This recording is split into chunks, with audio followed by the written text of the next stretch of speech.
العليم من الشيطان الرجيم بسم الله الرحمن الرحيم أفمن شرح الله صدره للإسلام فهو على نور من ربه فويل للقاسية قلوبهم من ذكر الله أولئك في ضلال مبين اللہ نزل احسن الحدیث کتابا متشابہا مثانی تقشعر منہ جلود الذین یخشون ربهم ثم تلین جلودهم وقلوبهم الى ذکر اللہ ذلك هدى اللہ یہدی به من یشاء ومن یضلل اللہ فما له من ہاد۔ حضرات محترم، یہ سورۃ زمر کی آیت نمبر 22 اور 23 ہے۔ اس میں اللہ رب العزت اس ذہن کو، اس عقیدے کا رد کر رہے ہیں جو آج ہم میں سے ہر بندے کا بنا ہوا ہے۔ الا ماشاء اللہ، جس شخص کو اللہ نے بچایا ہے صرف وہی بچ سکتا ہے۔ تصور یہ ہے کہ ایک شخص نماز پڑھے یا نہ پڑھے، ایک شخص روزہ رکھے یا نہ رکھے، ایک شخص اللہ کے رستے میں خرچ کرے یا نہ کرے، اس کے اسلام پہ کوئی فرق نہیں پڑتا۔ حتیٰ کہ یہ ایک حقیقت ہے کہ اسی ملک کا ایک سابق صدر تھا جس نے یہ بات کہی تھی کہ میں نماز تو نہیں پڑھتا لیکن میں ان سے اچھا مسلمان ہوں۔ لیکن اللہ رب العزت اس معاملے میں کیا کہتے ہیں؟ کیونکہ قانون تو وہی ہے جو اللہ نے کہنا ہے، اور اللہ رب العزت کے حکم کے مطابق ہی سارے کام چلنے ہیں۔ قیامت کے دن فیصلہ بھی اللہ ہی کے حکم سے ہونا ہے۔ ہماری خواہشات تو نہیں چلیں گی، ہم اپنے ذہن میں کوئی بھی تصورات بنا لیں، اللہ اس کا پابند نہیں ہے۔ یاد رکھیں، ہم سب اللہ کے حکموں کے پابند ہیں۔ تو اللہ رب العزت فرماتے ہیں افمن شرح اللہ صدرہ للاسلام، وہ شخص جس کے سینے کو اللہ اسلام کے لیے کھول دیتا ہے۔ اسلام کے لیے کھلنا کیا ہے؟ یاد رکھیں، اسلام کے لیے کھلنا یہ ہے کہ وہ خوش دلی سے اسلام کے احکامات کو قبول کر لے۔ آپ دیکھیں، جب اللہ نے سیدنا موسیٰ علیہ السلام کو حکم دیا نا، اذهب الى فرعون انه طغى، فرعون کی طرف جا، وہ سرکش ہو گیا ہے، تو اس وقت موسیٰ علیہ السلام نے یہ دعا مانگی تھی رب اشرح لی صدری، اللہ میرے لیے میرے سینے کو کھول دے۔ شرح صدر جو ہے، سینے کا کھل جانا، یہ حقیقتاً علامت ہے کہ انسان ہدایت کی طرف آتا ہے، اور جس کا سینہ اسلام کے لیے تنگ ہو جاتا ہے اس کی بدقسمتی میں کوئی شک نہیں۔ تو اللہ رب العزت یہاں یہ فرما رہے ہیں افمن شرح اللہ صدرہ للاسلام، جس کے سینے کو اللہ اسلام کے لیے کھول دیتے ہیں، فہو علی نور من ربہ، وہ رب کی طرف سے ایک روشنی کے اوپر آتا ہے۔ روشنی سے مراد یہاں ہدایت ہے کہ جس کے سینے کو اللہ اسلام کے لیے کھولتا ہے وہ ہدایت پہ آ جاتا ہے۔ وگرنہ زندگی کے کتنے ہی وقت ہیں جو ہم بے راہ روی میں پھر رہے ہیں، ہمیں احساس ہی نہیں کہ ہماری زندگی گزر رہی ہے، ہم غلطی پہ غلطی کرتے چلے جا رہے ہیں، حالانکہ ہم بڑی تیزی کے ساتھ موت کی طرف بڑھ رہے ہیں، اور ہمیں اس بات کا احساس نہیں ہے کہ ہم کتنے خطرناک گھاٹے کی طرف بڑھ رہے ہیں۔ تو جس بندے کو یہ سمجھ آ جائے کہ میری زندگی کا ایک مقصد ہے، وہ مقصد کیا ہے؟ اللہ کے حکموں پہ چلنا ہے۔ اسلام نام ہی فرما برداری کا ہے۔ اللہ رب العزت انسان سے صرف اور صرف فرما برداری چاہتے ہیں، اور اللہ تو کیا، ہر دنیا کے اندر ہر مالک اپنے ملازم سے، ہر آقا اپنے غلام سے، ہر باپ اپنی اولاد سے توقع رکھتا ہے کہ یہ میرا فرما بردار ہو، میری بات کو مانے۔ اگر نہیں مانتا تو باپ ناراض ہو جاتا ہے، مالک اپنے ملازم پہ ناراض ہو جاتا ہے، آقا اپنے غلام پہ ناراض ہو جاتا ہے، حتیٰ کہ اسے اپنے پاس رکھنے کے لیے تیار نہیں ہے، تو اللہ رب العزت کی نافرمانی کرے تو وہ خوش ہوگا؟ الیاذ باللہ، اللہ ہمیں سمجھ نصیب فرمائے۔ تو اللہ رب العزت فرماتے ہیں افمن شرح اللہ صدرہ للاسلام، جس بندے کے سینے کو اللہ اسلام کے لیے کھول دیتا ہے، فہو علی نور من ربی، وہ رب کی طرف سے ایک روشنی پہ آ جاتا ہے، ہدایت کے اوپر آ جاتا ہے۔ پھر فرمایا فویل للقاسیۃ قلوبہم من ذکر اللہ، اس بندے کے لیے کتنی بڑی ہلاکت ہے جس کے دل کو اللہ نے تنگ کر دیا ہے کہ اللہ کا ذکر اسے اچھا ہی نہیں لگتا، نماز نہیں اسے اچھی لگتی، نماز کے لیے اس کے پاس وقت نہیں ہے، نماز پہ اس کا دل نہیں لگتا۔ یہ اللہ کا سب سے بڑا ذکر نماز ہے۔ اللہ رب العزت نے فرمایا وَلَذِكْرُ اللَّهِ أَكْبَرُ، میرا سب سے بڑا ذکر جو ہے، ایک مقام پہ فرمایا اقم الصلاۃ لذکری، نماز ہی اصل میں میرا ذکر ہے۔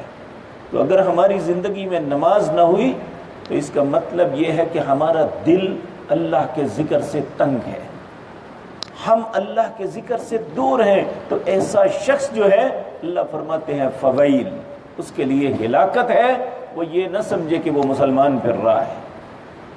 اسی طرح دوسرے اذکار ہیں، روزہ رکھنا بھی ایک اللہ کا ذکر ہے، اللہ کا، اب اگر اللہ نے مال دیا ہے تو زکوٰۃ دینا بھی اللہ کا ذکر ہے، اگر اللہ نے استطاعت دی ہے حج اور عمرہ کرنا بھی اللہ کا ذکر ہے۔ تو اگر انسان اسلام کے بنیادی ارکان سے ہی کنارہ کش ہے تو وہ کس طرح اللہ کی ہدایت پہ ہو سکتا ہے؟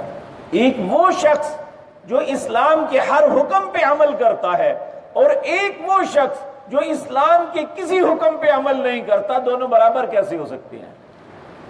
فویل للقاسیہ، اللہ کہتے ہیں ہلاکت ہے اس بندے کے لیے، للقاسیۃ قلوبہم من ذکر اللہ، جس کا ذکر اللہ کے ذکر سے جس کے دل کو سخت یا تنگ کر دیا گیا ہے۔ اولئک فی ضلال مبین، یہ شخص جو اللہ کے ذکر سے خالی ہے، جس کا دل سخت ہے اللہ کے ذکر کے متعلق، اللہ رب العزت اس کے متعلق فرماتے ہیں یہ ظاہراً گمراہ ہے۔ تو گمراہ آدمی تو جنت میں نہیں جائے گا، اس کے لیے تو جہنم کا ایندھن ہے۔ العیاذ باللہ، اللہ ہم سب کو گمراہی سے محفوظ رکھے۔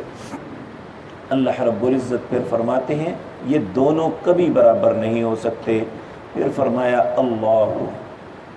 اللہ وہ ذات پاک ہے، نزل احسن الحدیث، جس نے ایک بہترین بات تمہارے لیے اتاری ہے۔ وہ بہترین بات کیا ہے؟ قرآن۔ اور یہ قرآن ان ھذا القرآن یہدی للتی ہی اقوم، یہ قوموں کی ہدایت کے لیے اترا ہے۔ اگر ہم اس سے فائدہ نہیں اٹھائیں گے ہماری بدقسمتی ہے۔ اگر کوئی شخص قرآن سے فائدہ اٹھاتا ہے، اپنے لیے رہنمائی حاصل کرتا ہے، اس کے حلال کو حلال سمجھتا ہے، اس کے حرام سے اجتناب کرتا ہے، جس باتوں کا اللہ نے حکم دیا ہے اس کی تعمیل کرتا ہے، جن باتوں سے منع کیا ہے اس سے بچنے کی کوشش کرتا ہے، تو حقیقتاً اس نے سب سے اچھی بات کی تائید کی، سب سے اچھی بات کو قبول کیا۔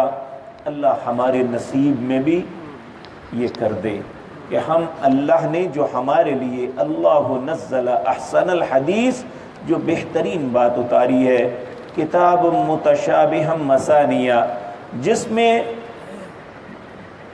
ایک جیسی مختلف آیات ہیں جو بار بار پڑھی جاتی ہیں۔ مثلا کتنا ہی مقام ہے جہاں اللہ نے نماز کا حکم دیا ہے، تقریباً 83 مرتبہ اللہ نے نماز کا حکم دیا ہے، زکوٰۃ کا حکم دیا ہے۔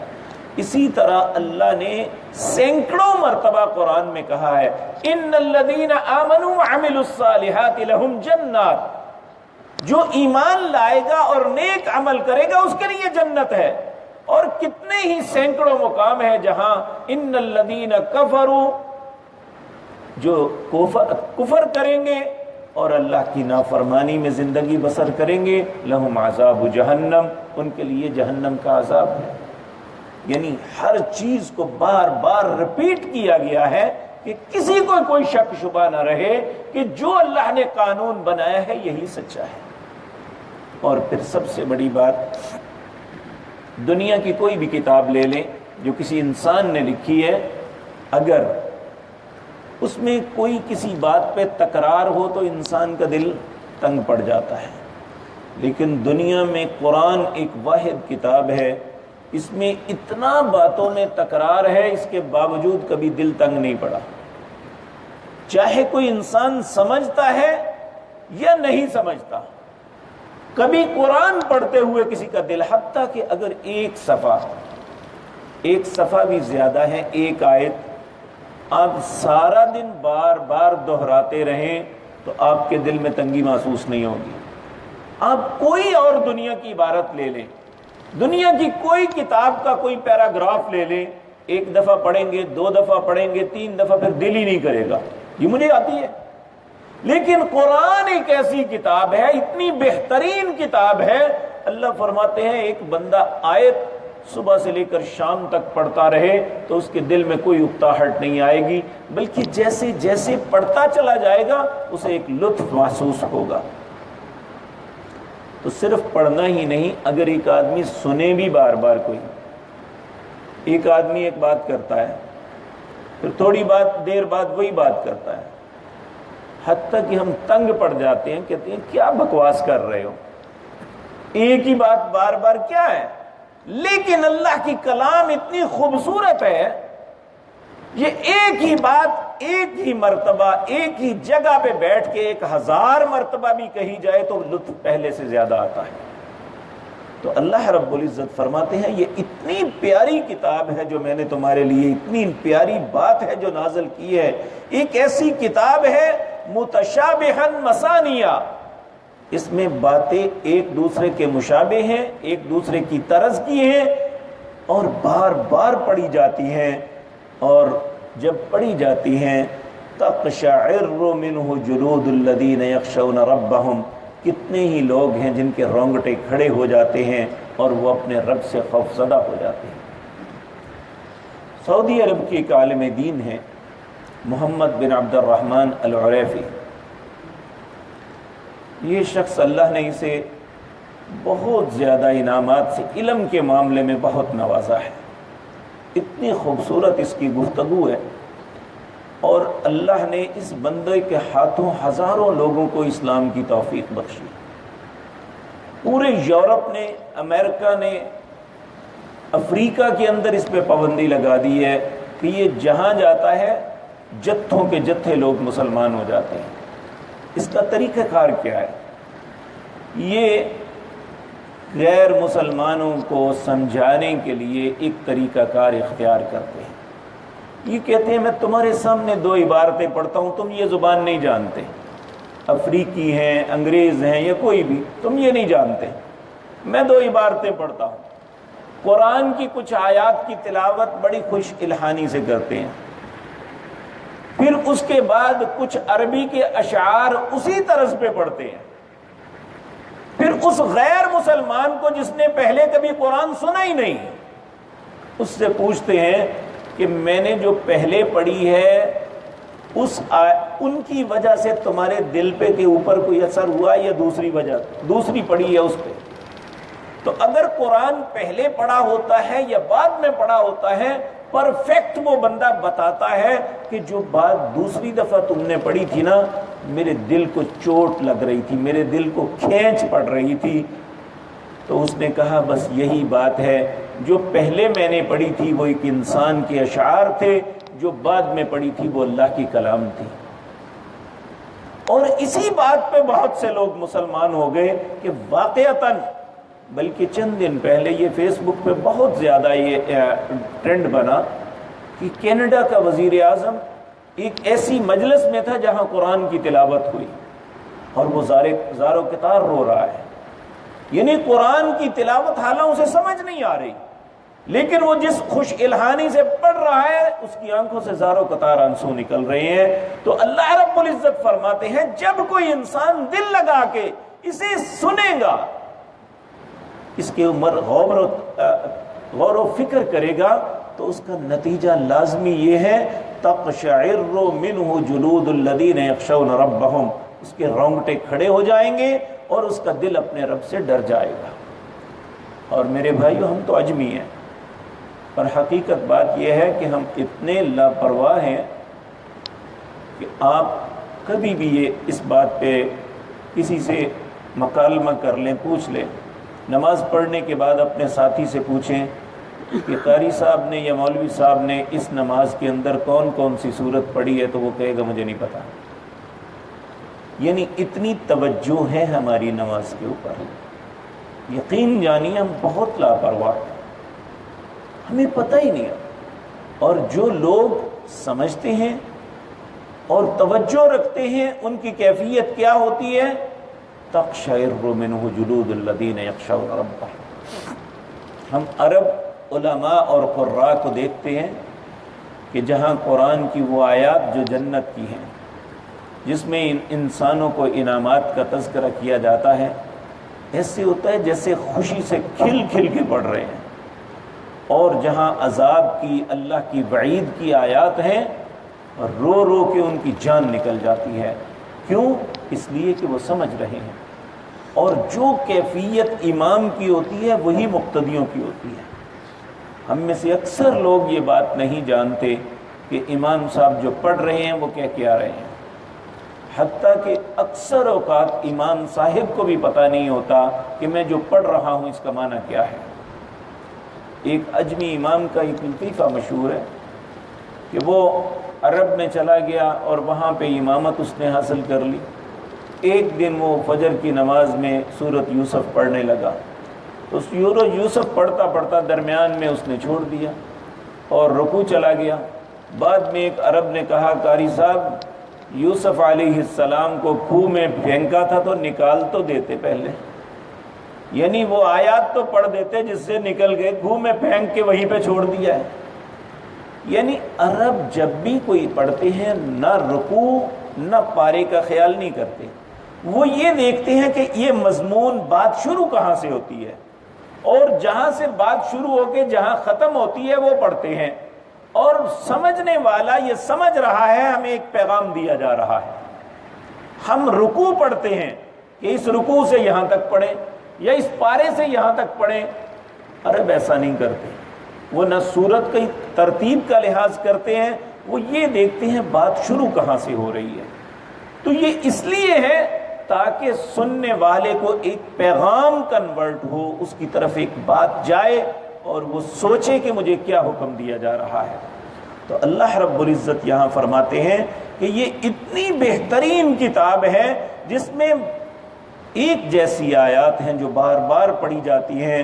تقشعر منہ جلود الذین یخشون ربہم، اس سے انسانوں کی جلد جو ہے اس کے رونگٹے کھڑے ہو جاتے ہیں اللہ کے ڈر کی وجہ سے.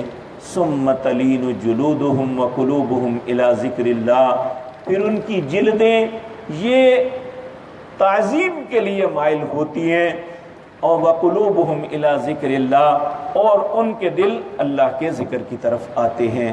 ذالک ھدی اللہ، یہ وہ لوگ ہیں جو اللہ کی ہدایت پہ ہیں. یہدی بہ من یشاء، اللہ جس کو چاہتا ہے ہدایت دیتا ہے. ومن یضلل اللہ فما لہ من ہاد، جسے اللہ گمراہ کر دے اسے کون ہدایت دے سکتا ہے. تو اللہ رب العزت ہم سب کو گمراہی سے بچائے، ہمیں ہدایت کے رستے پہ چلائے.